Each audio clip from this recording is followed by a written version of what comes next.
Welcome to Sustainability Matters. I'm Tria Case. One of the first things most of us do in the morning when we wake up is check the weather. However, recently, it's not just about, do I need a coat or a sweater? Sometimes it's, are the streets flooded? Is my subway station impacted?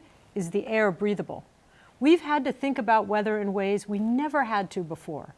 Today, we'll be discussing the increase in frequency and strength of extreme weather.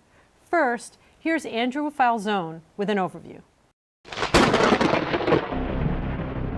If it seems like the weather has been acting up the past decade or so, it turns out there's some truth to that. You may have first noticed the extreme storms, unforgettable names like Katrina, Harvey, Ian, and Maria wreaking havoc through the eastern Atlantic, Gulf Coast, and Caribbean. And while they don't get names, tornadoes are just as deadly and damaging. According to the American Meteorological Society, after adjusting for inflation, 8 out of the 10 costliest U.S. tornadoes happened between 1999 and 2020. And who could forget the dreary orange haze and thick smell of smoke that floated through New York City from Quebec's wildfires in the summer of 2023. And those are just some extreme weather events in our part of the world. According to a 2020 report from the United Nations, from 2000 to 2019, across the globe, there were 7,348 major natural disasters, resulting in $2.97 trillion in global economic losses. Compare that with the previous 20-year period, from 1980 to 1999, there were 4,212 major natural disasters worldwide, causing $1.63 trillion in global economic losses. What's causing the increase in extreme weather? According to NASA, climate change from a human-caused rise in greenhouse gases is increasing the frequency and intensity of extreme weather events. Back here in New York, in the wake of Hurricane Sandy, many local communities received an unwelcome reminder of the city's relationship with the Atlantic Ocean and the waterways that feed it. Two communities that will soon receive help are Manhattan's Financial District and Hunts Point in the Bronx. The Financial District serving as a global financial engine, and Hunts Point, which is key to maintaining the city's food supply. The Financial District Protection Plan will extend the shoreline from the Battery to Brooklyn Bridge by about 90 feet into the East River with new piers and a new flood wall. Hunts Point will receive similar protective measures. Another phenomenon the city is now grappling with is known as a cloudburst, which is a sudden torrential downpour of rain that causes substantial flooding. Since most of the New York Housing Authority's housing developments are in flood zones, the city's Department of Environmental Protection is teaming up with NYCHA to help manage the overflow from cloudbursts. Many of the strategies will integrate with the landscape and be dual purpose. For example, building a sunken basketball court with tiered seating so the court will be a retention pond during rain events and provide recreation on a dry day. Or directing storm runoff to large grassy areas to absorb it instead of overwhelming the city's drainage and sewer system. Yet another in a long list of measures to increase resilience and prepare for extreme weather. I'm Andrew Falzone for Sustainability Matters.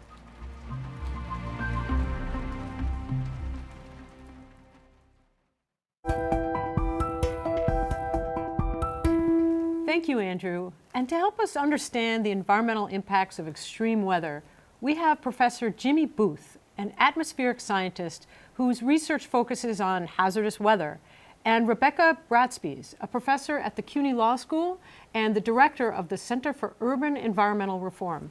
Welcome to you both. Thank you for being here. Yeah, thank you. So Jimmy, I mean, this is, extreme weather is something you've been researching for a long time. What are you seeing? What are the trends you're seeing, and what are some of the things that we can now understand about what's happening?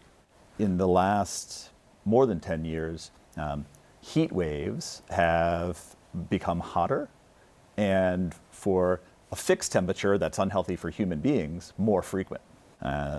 For coastal flooding, we've seen more flooding because sea level is rising. So regardless of whether the storms are changing in strength, we're getting more flooding just because of sea level rise. But then separate from that, there's been a change in storms. And the biggest change we're seeing is an increase in rain rates, and that is heavier rain events.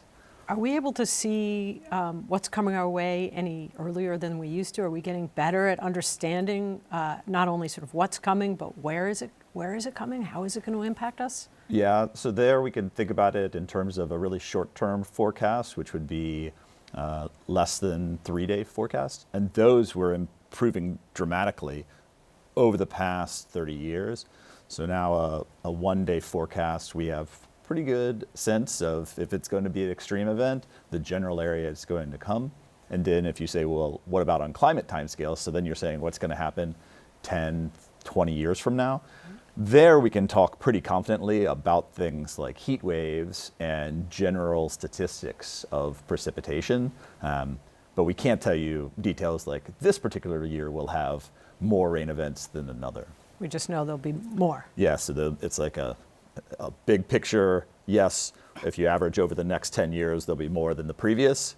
But what we call interannual, so year-to-year variability, that is not something that we can answer with more than 50% confident even for next year. One of the things that, Rebecca, that you're doing in addition to your work with the law school is you're sitting on an advisory board that is starting to take a look at how do we deal with all of these things? How do we deal with more extreme weather coming our way? Can you talk to us a little bit about what that group is doing? We were created by a law that was enacted in 2017, committing New York City to investigating environmental injustice across the city and then creating a plan to rectify it.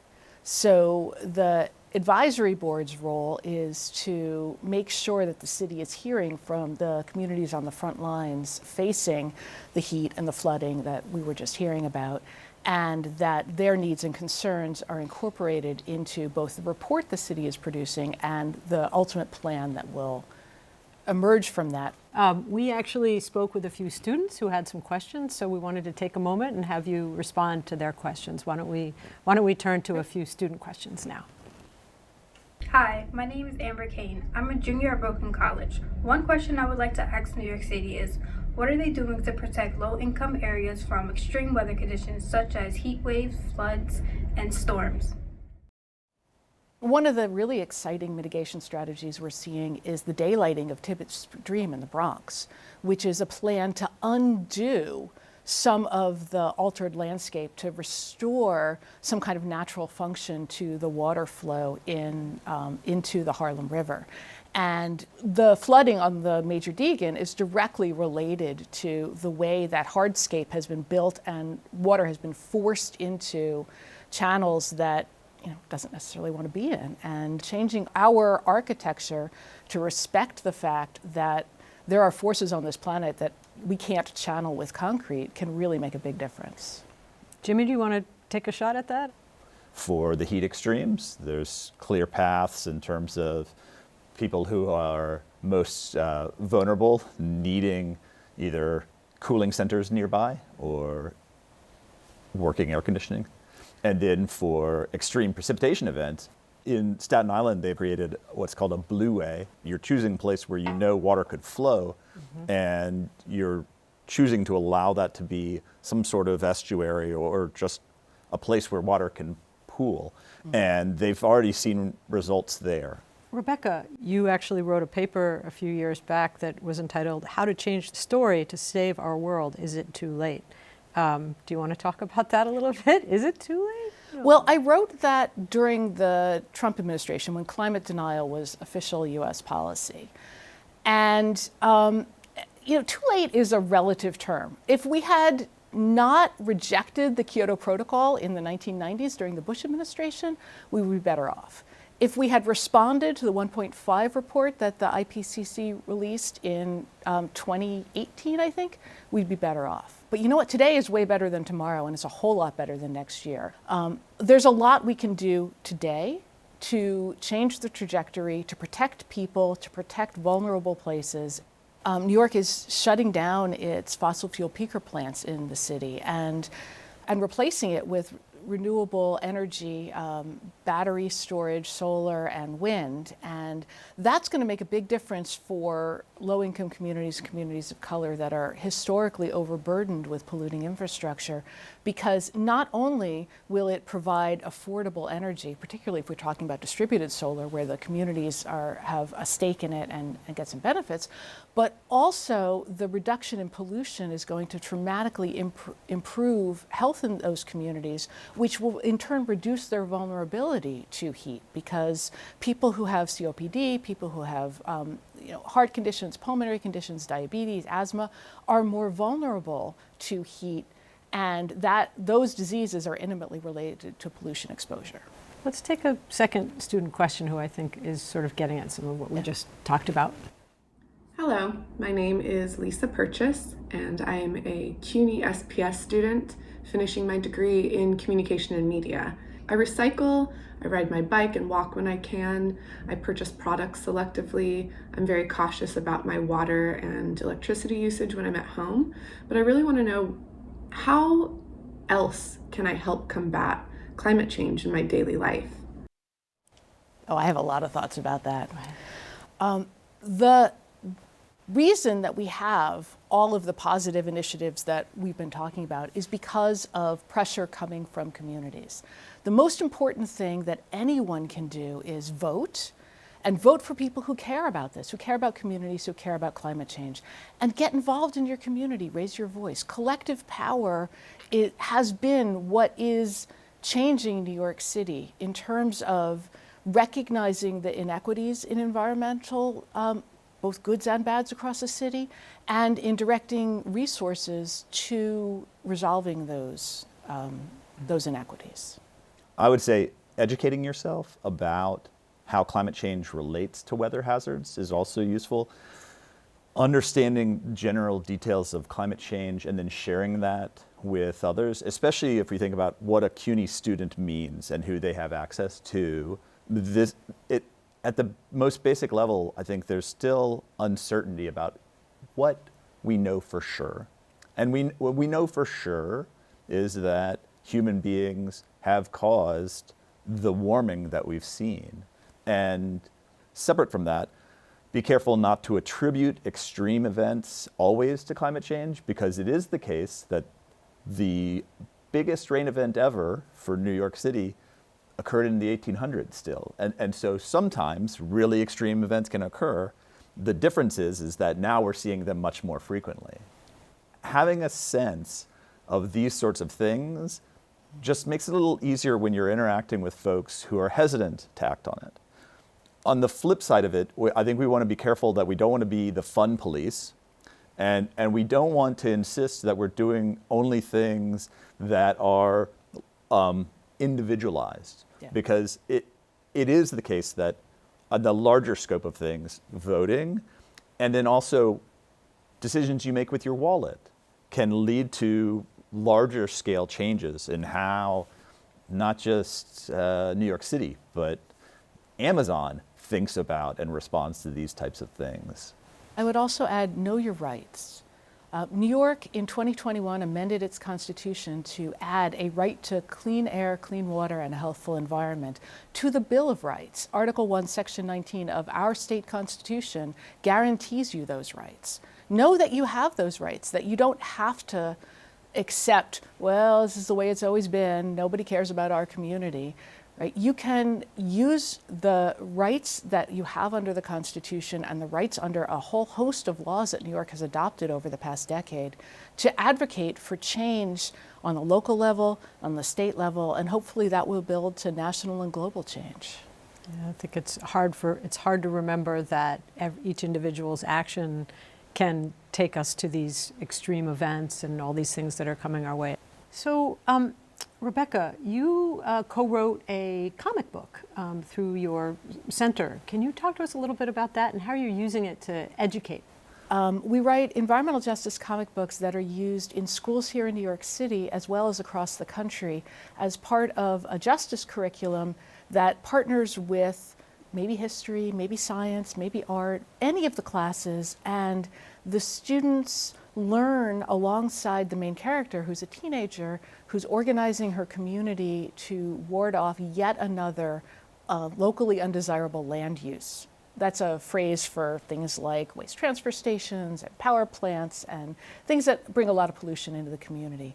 So the students learn alongside her about who makes what kinds of decisions in our society, like that basic civics of their 3 branches of government, learning what that really means in terms of who has power to do what, and then how to be an advocate, navigating those sort of arrays of powers to try to build change in their community. The students create their own campaign.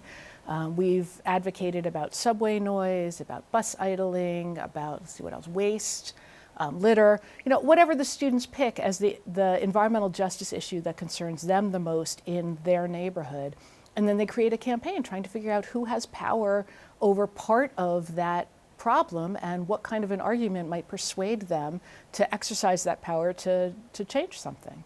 It's wonderful. I love it. It's amazing. Have you found that the kids are responding? Kids love it. They love it. They love it. They've gotten to measure PM 2.5 in their communities. They've measured noise in their communities.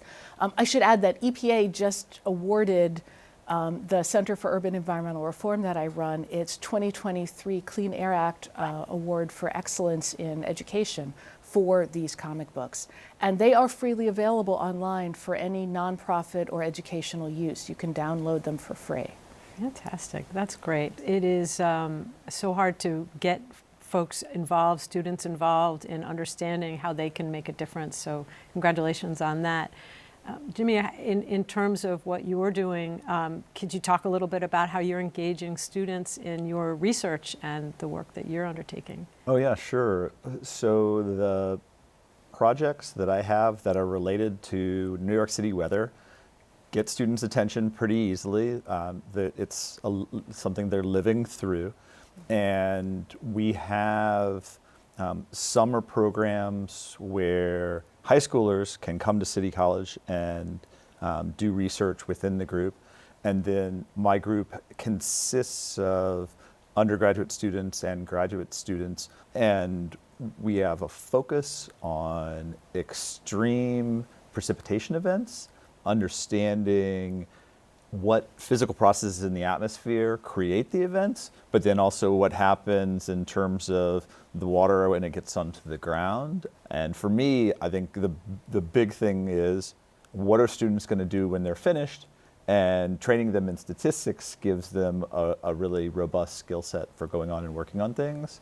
The part that's challenging, that we're always looking for feedback from others, is how to communicate probability to the general public.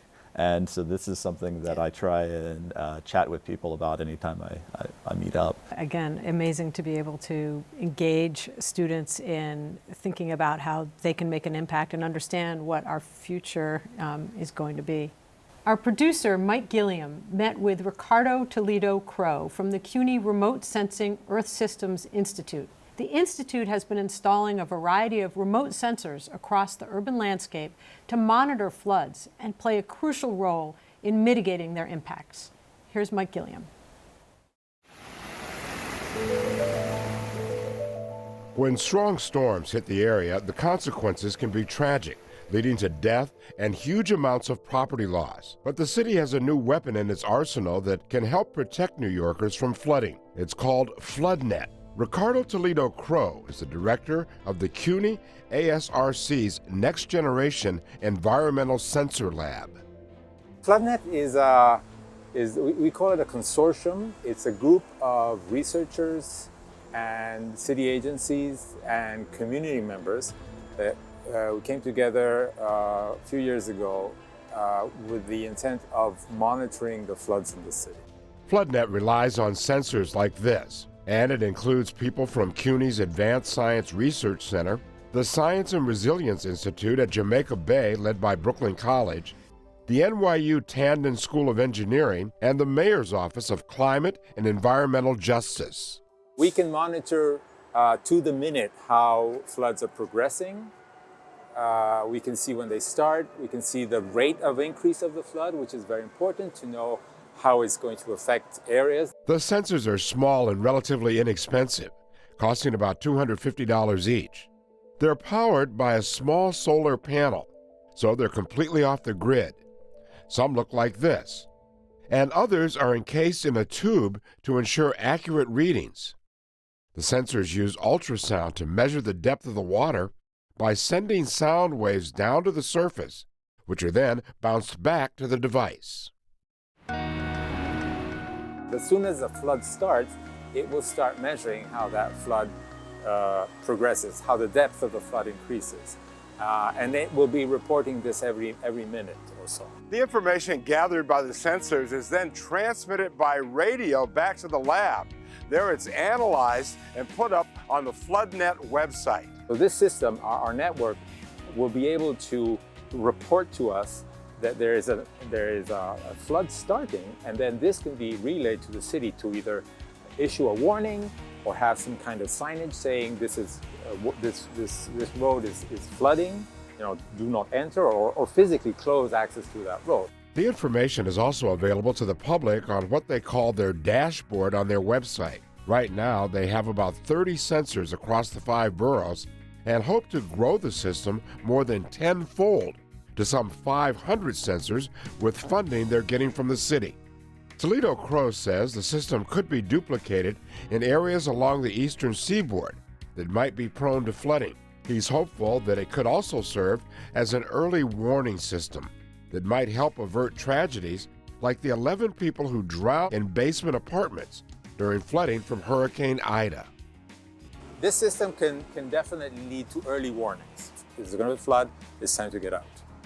For the next 4 years, we're going to be doing this throughout the city to set up the remaining sensors. Will the city be a safer place once you're finished? Hopefully, yeah, certainly for floods. I'm Mike Gilliam for Sustainability Matters.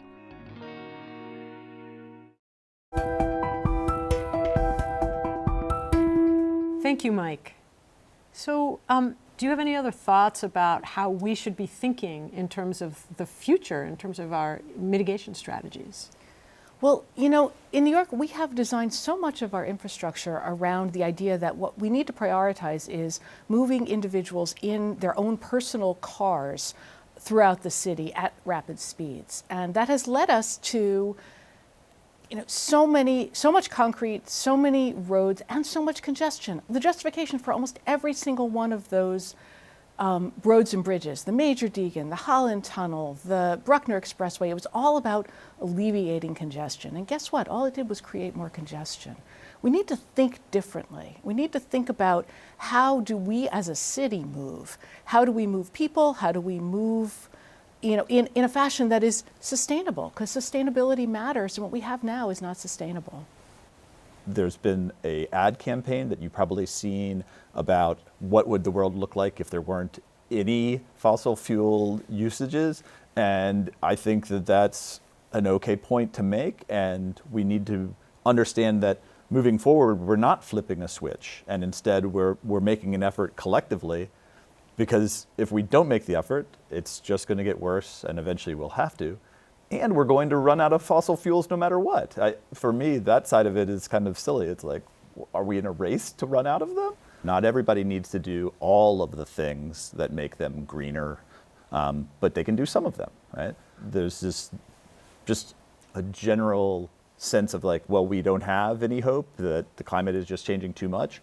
And that, I think, is a false narrative. I think human beings can still find a way to make things work, but we do have to get to this new realization that we have a finite planet.